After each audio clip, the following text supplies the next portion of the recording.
My name is Carlos Borges. I'm from the Humble Park neighborhood of Chicago.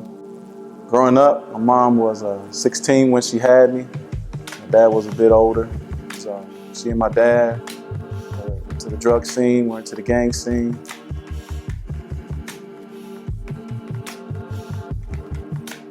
If I had to characterize how it was growing up, it was just a lot of backwards. A lot of things were just going backwards. Many times the adults were people that you couldn't really look up to. I don't remember seeing a real wholesome family on my block. Many times you would see the adults doing things that were obviously wrong. It was just real confusing growing up. And because of that lack of structure, there was a lot of fear. However, when I was in 5th grade, there was a kid who wasn't too bright, and he had a bunch of candy bars in his hand. And I was like, well, if this guy has some candy bars, I know I can get a bunch more.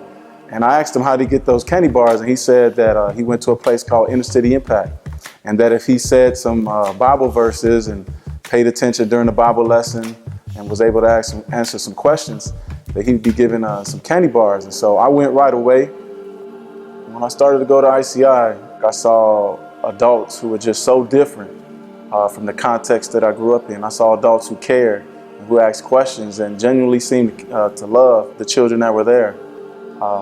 One day they invited a Christian rap group named Transformation Crusade to come by. And they had one rap that really stood out to me, talking about being sold out for God and being 100% for God, because He is God. Because of who He is, we should be totally sold out for Him. And that day I became a Christian. I became a follower of God. And after that, I really got discipled. There was 2 leaders in particular who really poured into me, met with me at ICI, Bible studies, challenged me so that my discipleship wasn't necessarily taught, but a lot of it was caught. So I was able to just catch so much from them, and they were able to just teach me so much just by allowing me to share life with them. My disciplers, they really wanted to have me teach the word right away. So I remember being 13, 14 and just having a class of 3rd graders, and they would be in the back kind of with a notebook telling me, just making sure that I stood on pace and I listened to the curriculum and that I was correct in my teaching. And it was at that time where I realized that I really wanted to be a teacher.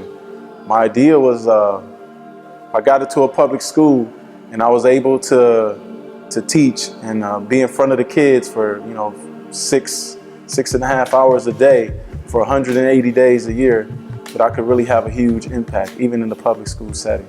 So I went to Trinity International University and I majored in elementary education on an ICI scholarship. If it wasn't for ICI scholarship, I wouldn't have been able to make it there. After 4 years there, I applied to all the schools in my neighborhood. There's one thing that I was taught at Inner City Impact was to go back, and not to just be successful and become a believer and leave the neighborhood, but to come back to the neighborhood. I applied and I got accepted through an interview to teach at a school called Chase Elementary School.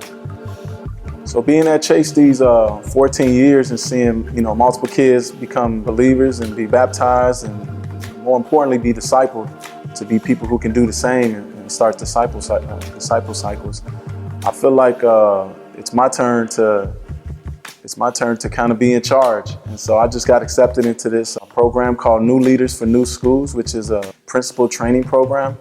And my goal is to see what was done here at Chase just be duplicated and be done again. And so that's my vision. That's what I want to do. I want to be a part of a school and just use the next school that I'll be leading to just really impact it for the glory of Jesus.